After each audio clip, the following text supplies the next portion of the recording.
Dekabrın 28-də Azərbaycan Dillər Universitetində Azərbaycan Dili platformasının təqdimat mərasimi keçirilib. Layihənin ideya müəllifi və rəhbəri Alena Əliyevadır. Təqdimat mərasimində Heydər Əliyev Fondunun vitse-prezidenti, İdeya İctimai Birliyinin təsisçisi və rəhbəri Leyla Əliyeva, Bakı Media Mərkəzinin rəhbəri Arzu Əliyeva və layihənin ideya müəllifi və rəhbəri Alena Əliyeva iştirak ediblər.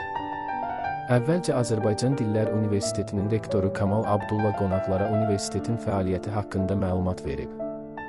Azərbaycan Dillər Universitetinin muzeyinə baş çəkən qonaqlar muzeyin fəaliyyəti ilə tanış olub, eksponatlar haqqında məlumatlandırılıblar.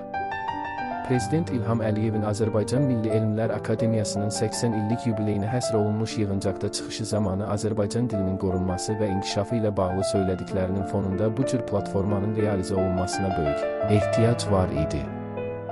Universitetin alimləri və gənc mütəxəssisləri bu işi şərəflə yerinə yetirdilər. Layihənin ideya müəllifi və rəhbəri Alena Əliyeva çıxışı zamanı təhsilin cəmiyyətimizdə vacib rola malik olduğunu bildirib.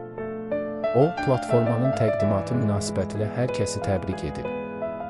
Layihənin həyata keçirilməsində göstərilən dəstəyə görə Heydər Əliyev Fonduna, Azərbaycan Respublikasının Elm və Təhsil Nazirliyinə, Azərbaycan Dillər Universitetinə, o cümlədən layihənin bütün iştirakçılarına minnətdarlığını bildirib.